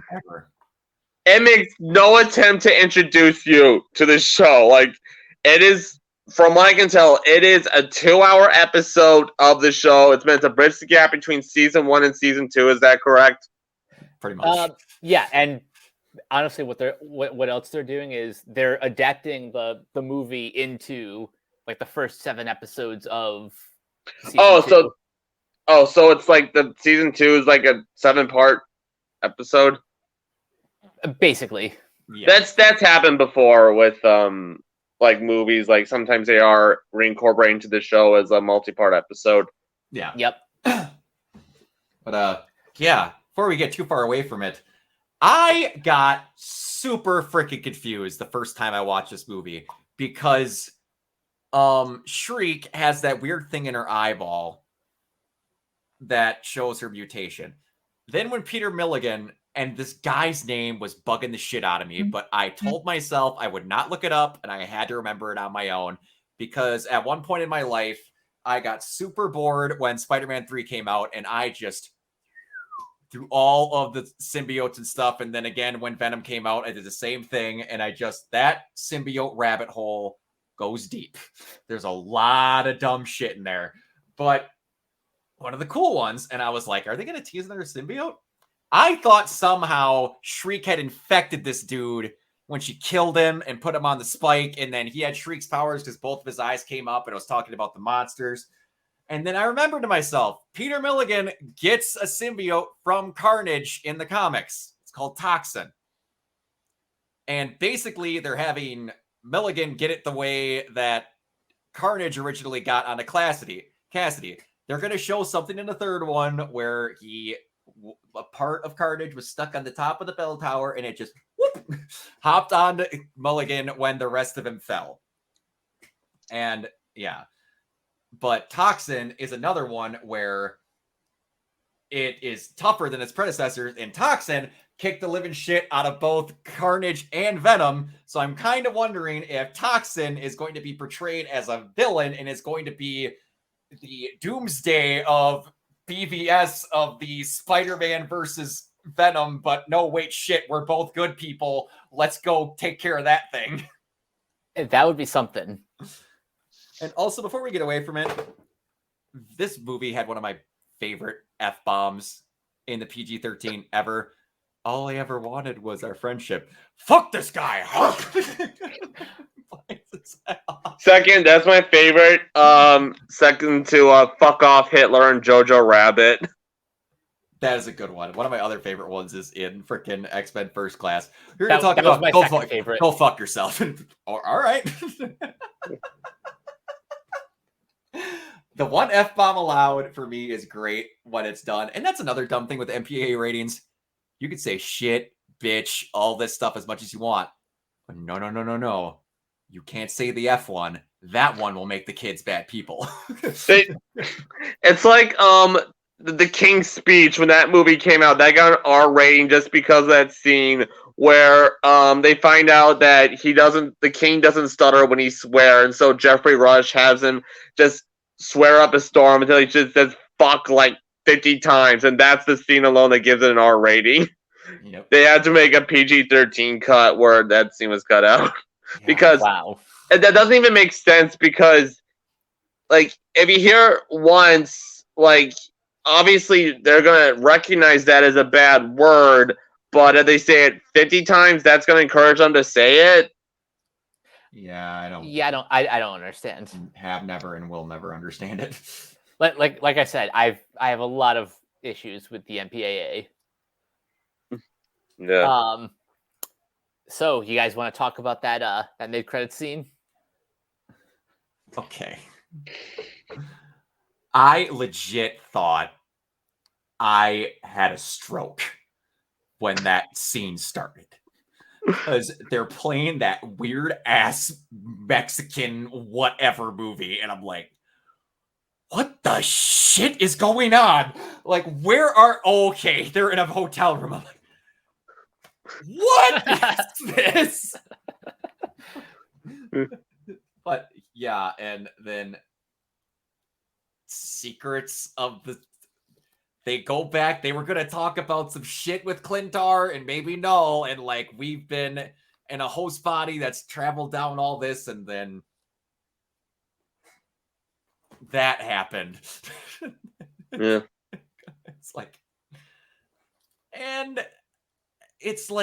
It's a really cool thing, but I was kind of like, yeah. Worst kept secret ever. Yeah, it's like how they were going to do it. I'm like, okay, cool.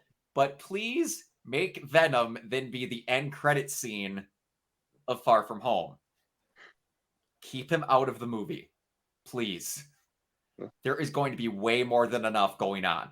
And I'm one of those people that believes you can have as many villains in the movie as you want and it still be good. There was like 5 in The Winter Soldier and there was like 7 in the first Guardians movie and it was still fine. So the too many villains argument is utter fucking bullshit every time. It depends on how they're written. Shut up with that dumb argument. That's just your excuse for not liking Spider-Man 3. Shut the hell up. It was written poorly. But yeah, like you said, knew it was going to happen. It's still cool to me that me and Mike had to talk about this. I think that originally Venom didn't exist in Spider-Man's continuity until Doctor Strange messes things up. Yep. Because the whole world changes. they go from that rinky-dink shanty, whatever they're in, to a nice hotel room. Mm-hmm. And all of a sudden, this guy that news reporter Eddie Brock has never heard of is on screen. Yeah. I'm like, wow, okay. Huh? And then, like, again, they mention it in the first Venom. He used to be from New York. They're not denying that he used to live in New York. So he would have, like, checked up on some stuff or at least heard about Spider-Man and all this other stuff happening. Again, they didn't mention it in the first movie because they're going to keep Spider-Man stuff with Spider-Man. Like, you're not going to see Venom show up in a Marvel movie.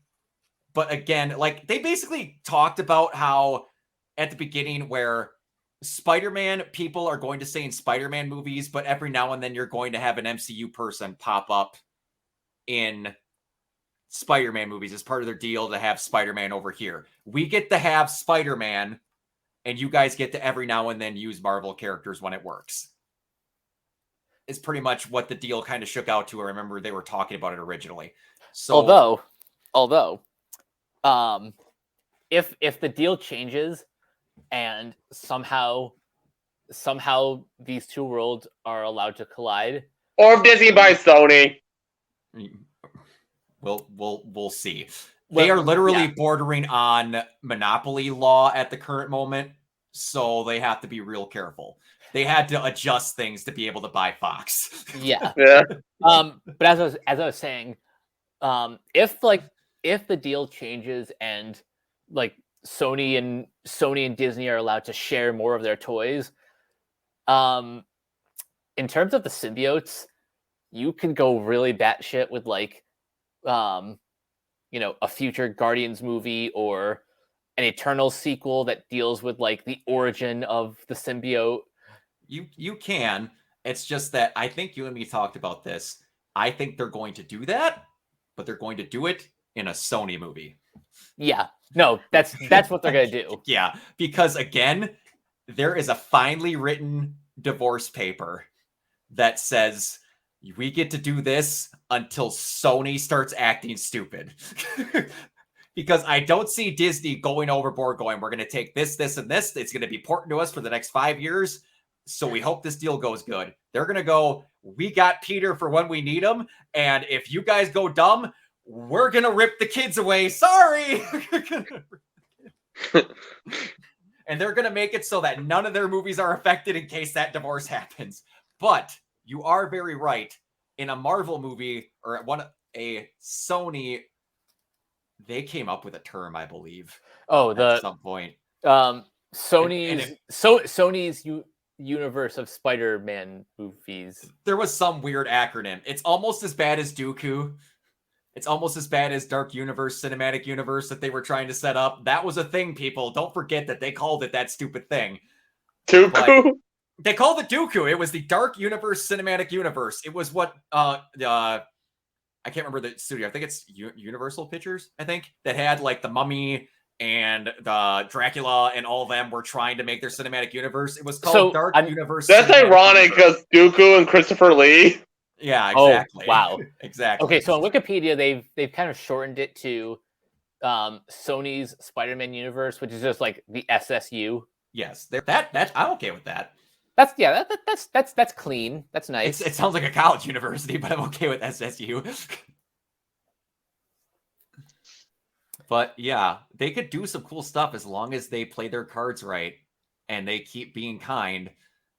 Because eventually, man, you gotta believe that with this, what MCU's doing with the setting up the next generation type of stuff with like the Marvels and Hawkeye, Kate Bishop and all of them, that you can't tell me that Marvel wouldn't at some point want to go, you guys can keep using our characters. Miles is coming this way. You can't tell me that they're not thinking that. They have Donald Glover mention his nephew, who is Miles. Mm-hmm. You can't tell me they wouldn't love to have Miles in a Marvel movie at some point. You mean the same Miles from Into the Spider-Verse? Yes. Okay. Yes. And man, you can't tell me they wouldn't want that. That would mean big things for them. Miles could be really cool because Miles is awesome. I'm not saying throw Peter to the wind right away. I'm not one of those people. I think you can have both of them coexist. But having another active Spider-Man could be pretty cool. What about Nicolas Cage as Noir?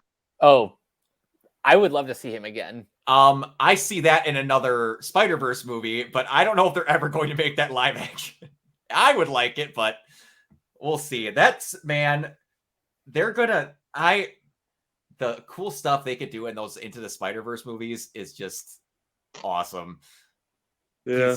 Because they could do so much weird stuff. Again, you could have Spider-Man Punisher in it. Or random stuff like that. Do you think we're ever going to actually see Agent Venom in live action? In a Sony movie. I could see it. And again, this is the weird thing. You have to hope that Sony cannot shit their own britches. Because if you get another situation to where, and people like to forget about this, in The Amazing Spider-Man 2, they had the whole Sinister Six just ready to go in a test lab. And they had all this stuff set up. And they had no idea what they wanted to do next. Do you want to know why I know this? Because what's the original ending to The Amazing Spider-Man 2? Right before he fights Rhino and all that, what does Peter spend a good 5-minute chunk doing? Morning, Gwen Stacy. Boom! Sitting at her grave mourning Gwen Stacy. Do you know what the alternate version of that is? What? They shot a scene where his supposed to be dead dad walks up next to him at the grave. I remember that scene. That's a very big plot point that is in an alternate ending. That's a whole different ending to that movie. That's a whole different set of plots going in different directions that they're like, yeah, we're just not sure. They had no idea what they wanted to do. Right. No idea. Yeah, and that was supposed to be their big launch pad. Yeah. They had that two different directions going at once. They honestly thought back then that Sony, the only property they owned was Spider-Man. They thought they could challenge the MCU at that point. They couldn't, full-on challenge the MCU, but they could make multiple movies. Like, you could make a Black Cat movie. I could see a crime heist with Black Cat. Venom. Venom works. You could have made a Prowler movie. If you controlled yourself and did it on mild budgets and did it slowly, you can build up. But they just kind of went, well, what if we did 17 movies of setup in one? And then it went horribly. What do you mean that was a bad idea? I put all the characters in it. That's what the MCU does. Oh, they have plans. Amy, we didn't make plans. Amy, why are you running away? Where are you going, Miss Pascal? We need to talk. Yeah, and now she's at Universal doing whatever it is she's doing. I don't know. Good luck. That's all I gotta say. Yeah. But if you take it quietly, there's a lot of cool stuff in Spider-Man where they can make their own little community of movies that can do well. They can. They just need to calm down and take their time. And I'm gonna look up the budget for Let There Be Carnage. I don't think it was that bad. Keep in mind, people, 110 million. 110 million. The original Venom got shit on, sent through a strainer, regurgitated, and then shit on again by critics, and it almost made $1 billion. Keep that in mind. You found something. You found something. You can make something out of these extended characters from Spider-Man if you do it correctly.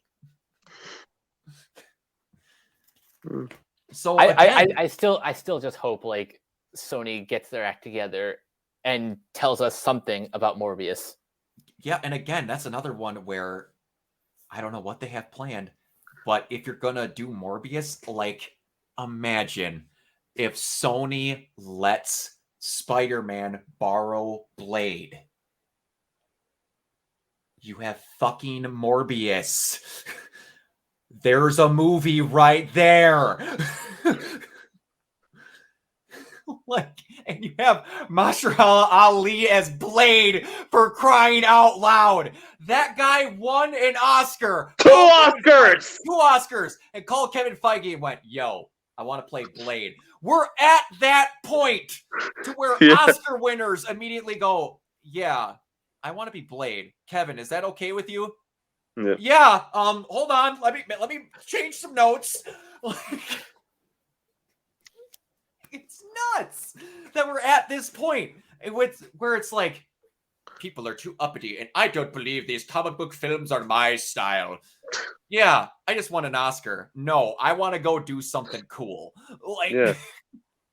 Not everybody has to be I'm sorry, these comic book movies aren't proper cinema because they aren't 3 hours long and don't win. Look who's directing Nomadland! Yeah, it's Chloe Zhao! I know. Yeah, she's got Eternals like a month. I know. It's just one of those things where it's gotten to a point where these bitching about these movies that aren't proper cinema is just, trust me, my movie is really good. And I don't know if people want to watch a 3.5-hour epic. And please, God, go see it. Because Martin Scorsese didn't give 2 shits about complaining about comic book movies until he was going to release The Irishman that was 3 hours long and wanted to get people interested in it. He did not give 2 fucks about comic book movies until that movie was about to come out. It is freaking marketing ploys at this point. Hell, he even praises Sam Raimi's Spider-Man, or I think it was Spider-Man 2, but there's footage out there of him being like, Spider-Man, that one. Yep. That is a quality picture. And I am not saying, now, both sides of it, I am not saying that Venom should get Oscars. I am not saying that. But this whole, it's not cinema because it's a movie with a superhero in it. Shut the hell up. Only Joker is cinema. Because he's a tortured man and it was different. Shut the hell up. God, shut up. Please shut up and never speak if that is going to be your take. Say you don't like them, but don't be like, it doesn't belong in theaters because it's not proper cinema. God, that is the most snobbiest thing I've ever heard in my life. I hate it. I hate it with every bit of my soul. Yeah, I've complain about movies that need that complaint. And of course, it doesn't help that someone asked Denis Villeneuve recently about his thoughts on Marvel. Yeah. When he was talking about, you just want to talk about Dune. Yeah, and people asked James Gunn that on the Suicide Squad premiere. Yeah. I am so sick and tired of journalists. I swear to God, if anyone asks Chloe Zhao that. Yep. Yeah, they constantly bring it up just so they can hope to hear another director bitch about it so that they can get clicks. Yep. That's all it is now. Every actor, every director where they're like, I bet you he doesn't like him. I bet you they're going to say something different about it. Because, again, Dune. Why on God's green earth are you bringing up comic book movies in Dune? Why would you bring up... Like, here's another one. Why didn't you ask him what his thoughts on James Bond were? Oh, he's not going to bitch about James Bond, so that's why he didn't ask him. Yeah. Just saying. He would have went, yeah, I'm looking forward to that. And that would have been the end of the conversation. He wouldn't have got clicks out of it. Just saying. There's the end of my rant. Sorry, just had to get that out there. Yeah, you have to get it out of your chest, Brock. We all have to do that sometime. I have to. But, you should hear Josh unloading his anger in these things. It's a great way. It's a great platform. It is. Like I said, I want to at one point do a once monthly Renegade Rage Fest where we just gather up shit we don't like and bitch about it for an hour and a half. Yeah, that's the thing about these podcasts is that the filter just kind of goes away. And I like it. I wouldn't have it any other way. Nope. And honestly, I don't think anyone listening would have it any other way because there's nothing that pulls me away from a product more than disingenuousness. Because if you don't mean what you're talking about, I don't believe anything you're talking about. If you're holding back because you don't want to offend someone at some point, then you are not speaking your honest opinion. Agreed. Right. And I'm sorry. If somehow Martin Scorsese hears me bitching about his dumb marketing ploy for The Irishman, let him come at me. He's never going to hear me say this, and I know that. Though, to Martin Scorsese's credit, he wasn't crazy about Joker either. No. A movie that borrowed extensively from Taxi Driver and King of Comedy, so at least he's more nuanced there. Yes, I will agree. Which probably broke Todd Phillips' heart a little bit. But, Probably. Hey, if Todd Phillips can go from doing The Hangover to doing the Joker, there's hope for everyone to do anything. Yeah, Exactly. So before we wrap this up, any final thoughts on Venom? Venom 2, it's not the best of these Marvel movies in terms of writing, but it's brisk, it's fun, great one-liners there, nice performances, great special effects, great set pieces, an all-around good time, and it's worthy of the label of the best opening in the pandemic era. I recommend it. Yep. Yeah. It's this movie and Malignant are like the two movies that I think would make a great double feature because they're both because they're both just like batshit for almost similar reasons. I like Malignant a little bit more because I'm just a big James Wan fan. But Venom, Let There Be Carnage, it's everything that I wanted in specifically the sequel to Venom. I love the odd couple dynamic. I love the parallel love stories between Eddie and Venom and Cletus and Carnage. Mm-hmm.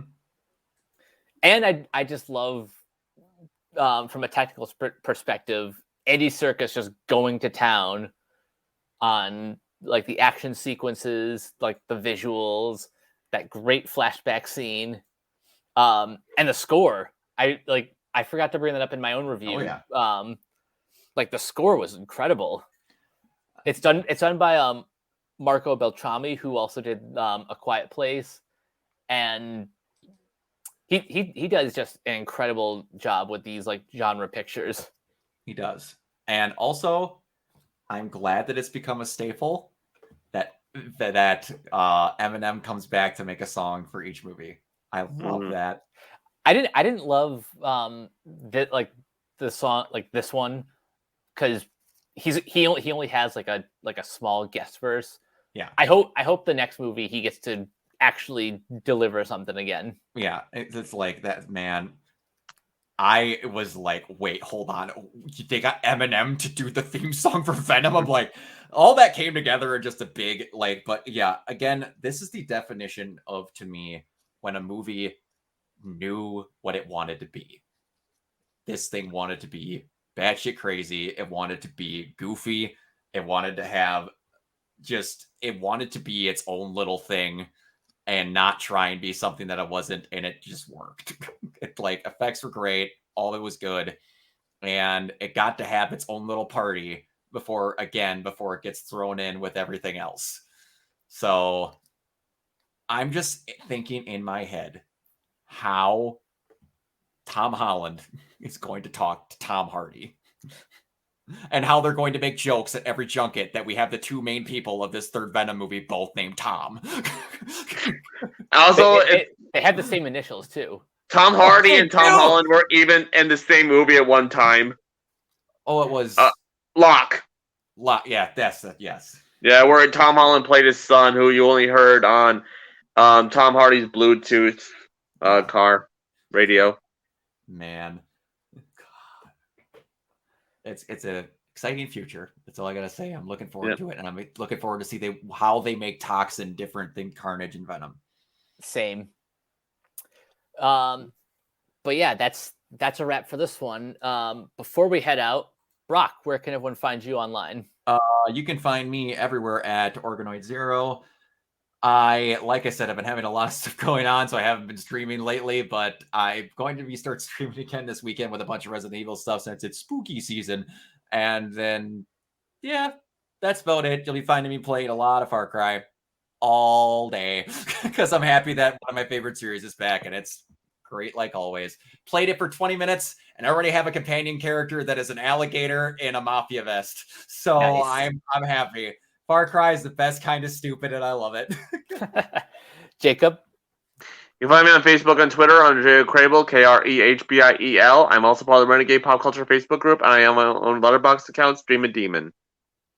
And you guys can find me on Twitter at Captain K42. You can check out my quick thoughts on letterboxd.com/CoachK42. And you can find me in all the various Facebook groups just at my name. You can check out Renegade Pop Culture on Facebook and Twitter at Ren Pop Culture. Look for us on Podchaser. Listen to all of our podcasts on Anchor, Spotify, Apple Podcasts, wherever you listen. And last but not least, everything can be found at renegadepopculture.com. Need an escape? So do we. That'll do it for this episode of Renegade Capes. We will catch you guys later. Peace out. See ya.